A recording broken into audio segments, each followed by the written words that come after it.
Baik, saudara-saudara sekalian, terima kasih. Saya ingin menyampaikan beberapa hal. Pertama, terima kasih kepada masyarakat. Terima kasih kepada KPU yang telah menyelenggarakan debat dengan kualitas yang baik.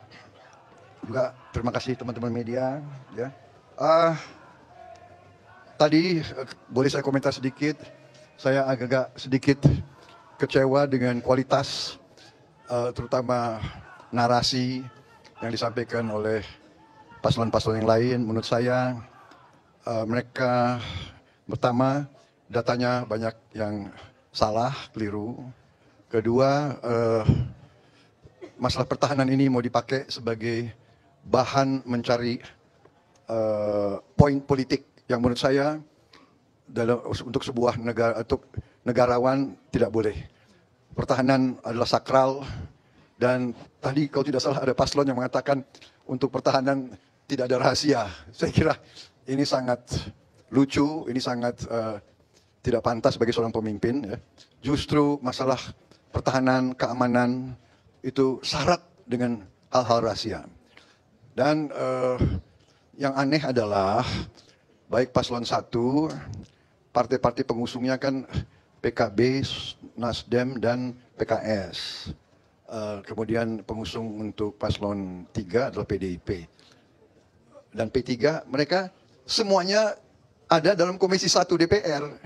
Jadi semua masalah anggaran pertahanan dibahas di Komisi 1 DPR, diawasi, diperiksa bolak-balik, dan disetujui. Jadi mereka setujui. Jadi aneh. Jadi saya kira ini ini adalah teknik-teknik politik ingin mencari angka. Itu saya sampaikan. Yang pertama, kalau kita tujuannya mengabdi, kita harus memberi data yang benar. Jangan menyesatkan rakyat. Dan jangan provokasi dan jangan menghasut. Kedua, kita harus negarawan. Keselamatan bangsa di atas semua. Kita butuh kerukunan keselamatan. Jangan karena ambisi ingin jadi presiden, ingin jadi wakil presiden, seenaknya bicara. Ya, ini saya kira tidak pantas. Saya, ya terus saja saya agak kecewa. Tapi sudahlah, tidak apa-apa. Saya percaya dengan rakyat, kami di depan rakyat, rakyat yang punya akal, rakyat punya hati, rakyat yang akan menilai. Ya, saya kira demikian. Mengenai Palestina kita tegas, kita mendukung.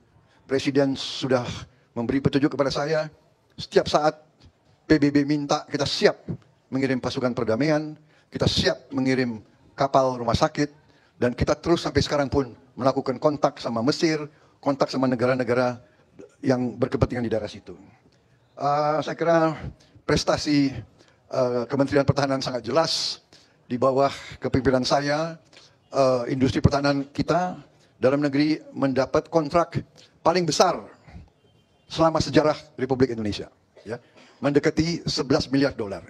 Kemudian industri pertahanan juga mulai mendapat laba yang juga cukup terbesar di Republik ini. Kita punya terobosan-terobosan banyak. Kita membangun kita bangun 24 rumah sakit, 25 rumah sakit di seluruh Indonesia dalam kurun waktu masa kepemimpinan saya.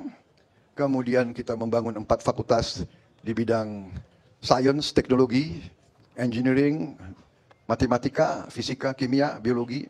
Kita punya terobosan-terobosan di bidang air, juga di bidang perbenihan, kemudian juga nanti di bidang inovasi pemukiman murah untuk rakyat kita.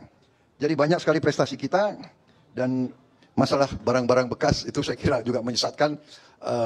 Alat-alat perang itu usianya rata-rata 30 tahun.